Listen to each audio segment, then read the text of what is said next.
मेले से लौटने के लिए देर हो चुकी थी, इसीलिए सभी वापस महल लौट आए। शिवांगी जैसे ही अपने कमरे में पहुंची तो एक पल के लिए चौंक गई। कमरे के भीतर हल्की रोशनी थी और उसकी नैनी पहले से वहां उसका इंतजार कर रही थीं। ऐसा लग रहा था मानो वे काफी देर से उसकी राह देख रही हों। जैसे ही नैनी की नजर शिवांगी पर पड़ी, वह तेजी से उसके सामने आकर खड़ी हो गईं और सख्त लहजे में पूछ बैठी, आप कहाँ गई थीं? और इतनी देर से कहाँ से आ रही हैं? शिवांगी को एक पल के लिए समझ नहीं आया कि क्या जवाब दे। वह कुछ क्षण चुप खड़ी रही, लेकिन फिर उसने कुछ भी छुपाने की बजाय पूरी सच्चाई बता दी। कैसे वह उत्सव में गई थी, वहां का माहौल कैसा था, लोग कितने खुश थे और कैसे उसने पहली बार महल की दीवारों के बाहर की दुनिया को इतने करीब से देखा था। शिवांगी की बातें सुनकर नैनी सचमुच चौंक गईं। उन्होंने तुरंत पूछा, क्या आपको अंगरक्षक साथ ले गए थे? शिवांगी ने धीरे से सिर हिलाया और ना में जवाब दिया। तभी नैनी की नजर उसके हाथ पर गई जहां हल्की चोट लगी हुई थी। उनका चेहरा तुरंत चिंता से भर गया। यह चोट कैसे लगी? उन्होंने घबराहट भरे स्वर में पूछा।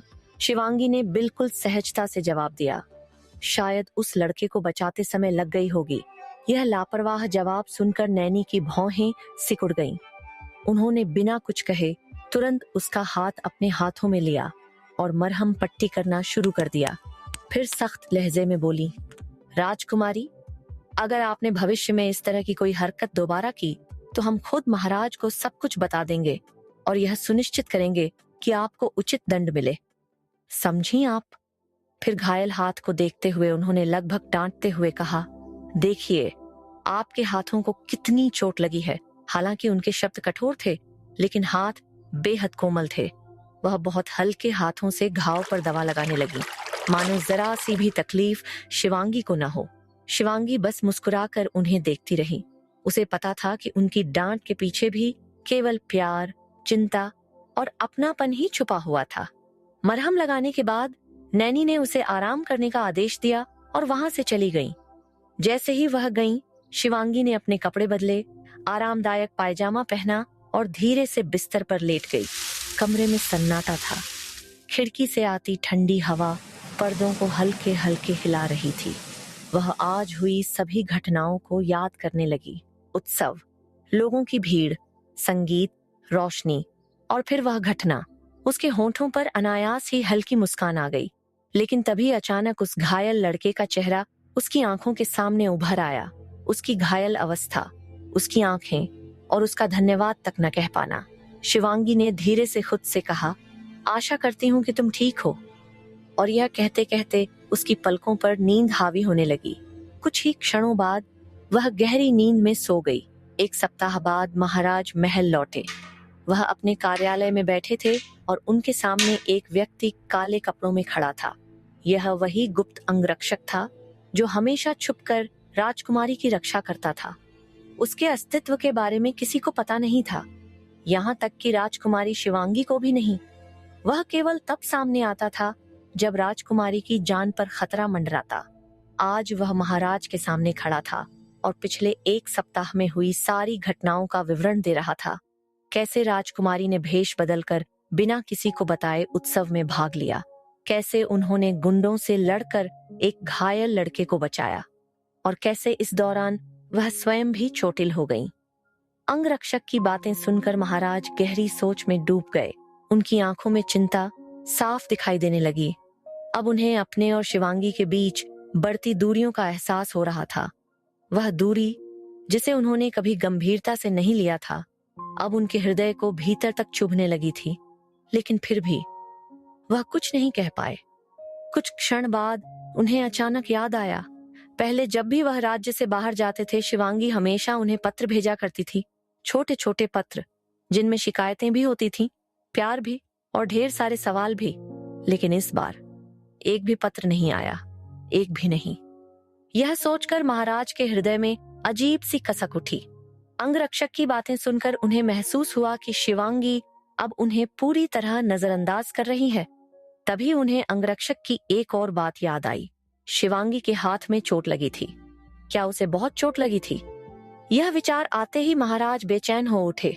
वह अपनी कुर्सी से उठे और खिड़की के पास जाकर खड़े हो गए। वहीं से उनकी नजर बगीचे में बैठी शिवांगी पर पड़ी। वह अपनी माँ की समाधि के पास बैठी थी। उसके सामने किताबें खुली हुई थीं। कभी वह पढ़ती, कभी कुछ सोचती और कभी धीमे धीमे खुद से बातें करने लगती। यह दृश्य देखकर महाराज का हृदय भर आया। उनका मन हुआ कि वह अभी उसके पास जाए, उसका हाल पूछें, उसके घायल हाथ को देखें और उसे अपने सीने से लगा लें। लेकिन वह ऐसा कर नहीं पाए। हमेशा की तरह इस बार भी उन्होंने खुद को रोक लिया और धीरे धीरे वहां से हट गए। यादव जी की समझदारी महाराज को इस तरह बेचैन देखकर यादव जी हल्के से मुस्कुरा दिए। वह सब समझ रहे थे। वह आगे बढ़े और राजकुमारी के पास पहुंचे। उन्होंने आदरपूर्वक प्रणाम किया और चाय पीने के लिए आमंत्रित किया। शिवांगी मुस्कुरा दी और उनके साथ चल पड़ी। लेकिन जैसे ही वह टेबल के पास पहुंची और वहां महाराज को देखा, वह ठिठक गईं। उनके कदम वहीं रुक गए। यहाँ जाना होगा, उन्होंने मन ही मन सोचा। वह उनसे मिलना नहीं चाहती थीं, पर अब उनके पास कोई दूसरा रास्ता भी नहीं था। दूसरी ओर महाराज मन ही मन इस बात से प्रसन्न हो उठे कि कम से कम कुछ देर के लिए ही सही वह उनकी बेटी के साथ बैठ सकेंगे। एक औपचारिक मुलाकात शिवांगी आगे बढ़ी।